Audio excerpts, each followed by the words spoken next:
کے درس محمد انس متعلمہ بجہاروں کو موصول تشریف لائے۔ السلام علیکم ورحمۃ اللہ وبرکاتہ۔ بسم اللہ الرحمن الرحیم۔ الحمدللہ رب العالمین والصلاة والسلام علی سید الانبیاء والمرسلین وعلی آلہ واصحابہ اجمعین، اما بعد۔ بزرگان دین، نوجوانان ملت اسلامیہ، دور حاضر کے انسان نے زندگی کے ہر میدان میں جس قدر ترقی کی ہے، اسی قدر اس کی اخلاقی قدروں میں گراوٹ آئی ہے۔ اسی اخلاقی انحطاط و گراوٹ کا یہ نتیجہ ہے کہ ہر شخص کا ساتھی ہے۔ ہر آدمی کے لب پر ایک دوسرے کی شکایت ہے۔ بڑے کو چھوٹے سے شکایت ہے، چھوٹے کو بڑے سے شکایت ہے، استاد کو شاگرد سے شکایت ہے، شاگرد کو استاد سے شکایت ہے، والدین کو اولاد سے شکایت ہے، اولاد کو والدین سے شکایت ہے۔ بڑوں کو چھوٹوں سے اس لیے شکایت ہے کہ چھوٹے اوقات کو احترام نہیں کرتے اور بڑی ڈھیٹائی و بدتمیزی سے آنکھوں میں آنکھیں ڈال کر بات کرتے ہیں۔ چھوٹوں کو بڑوں سے اس لیے شکایت ہے کہ بڑے ان سے محبت و شفقت کا برتاؤ نہیں کرتے اور بچوں کی سی بچکانہ حرکتیں کرتے رہتے ہیں۔ استاد کو شاگرد سے اس لیے شکایت ہے، شاگرد استاد کا حکم نہیں مانتے اور استاد کے سامنے استادی کرتے ہیں۔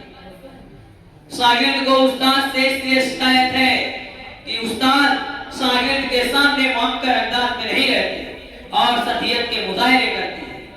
والدین کو اولاد سے اس لیے شکایت ہے کہ ان کے والدین فلموں میں ماں باپ کا رول کرنے والے اسٹاروں کے جیسے لہجے میں ان سے گفتگو کیوں نہیں کرتے اور جس طرح وہ اپنی اولاد کو فراخ دلی کے ساتھ بے حیائی، بے شرمی اور بد اخلاقی کا ننگا ناچ کرنے کی کھلی چھوٹ دیتے ہیں، انہیں کی طرح ان کے والدین کیوں نہیں دیتے؟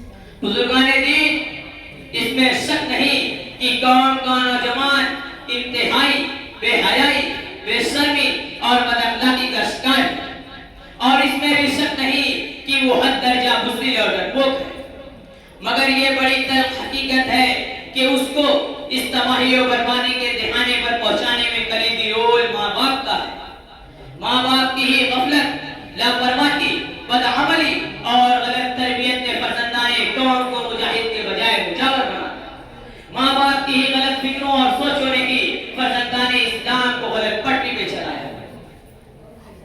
عظیم المرتبہ بزرگوں، آپ کو شکایت ہے کہ آپ کے بیٹے آپ کی نہیں سنتے، آپ کی خدمت نہیں کرتے، آپ کو ڈانٹتے ہیں، آپ کی نافرمانی کرتے ہیں، مگر کیا آپ نے کبھی اس پہلو پر بھی غور کیا کہ آپ اپنے رب کی کتنا مان کر چلتے ہیں اور اس کے پاک رسول جناب محمد رسول اللہ صلی اللہ علیہ وسلم کے ارشادات پر کتنا عمل؟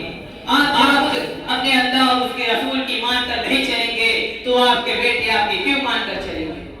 بیٹا دیکھتا ہے باپ نماز نہیں پڑھتا، ماں نماز نہیں پڑھتی، مسجد میں اذان ہو رہی ہے، باپ پلنگ پر لیٹا کھراٹے لے رہا ہے، ماں ہمسائے عورتوں میں گپشپ کر رہی ہے، اللہ کے منادی کی ندا کی طرف کوئی توجہ نہیں، نماز کا کوئی خیال نہیں۔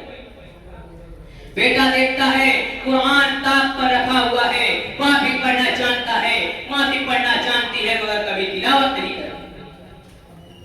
بیٹا دیکھتا ہے باپ ہمیشہ دوسروں کے بقیے ادھیڑنے کی فکر میں رہتا ہے، ماں پڑوسیوں کو تانا دینے میں نہیں چھپتی۔ بیٹا دیکھتا ہے باپ لمبے لمبے ڈائلاگ بولنے میں ماہر ہے، ماں لمبی لمبی ہنسنے میں یتوڑے سانس۔ بیٹا دیکھتا ہے باپ اپنے بوڑھے والدین کی خبر گیری نہیں کرتا، بیٹا دیکھتا ہے باپ اپنے بوڑھے والدین کی خبر گیری نہیں کرتا، بیٹا دیکھتا ہے ماں اپنے ساس اور سسر کی خدمت نہیں کرتی، بیٹا دیکھتا ہے میں بڑا سے بڑا جرم کر لیتا ہوں، ماں باپ جب بھی وہ میرے جرموں کا نوٹس نہیں لیتے الٹا مجھے چمکاتے ہیں، شاباشی دیتے ہیں۔ حضرات، بیٹا یہ سب دیکھتا ہے تو اس کے دماغ میں یہ بات چل جاتی ہے جس قسم کی زندگی میرے ماں باپ جی رہے ہیں بس یہی زندگی ہے، مزید اس کے سوا کچھ نہیں۔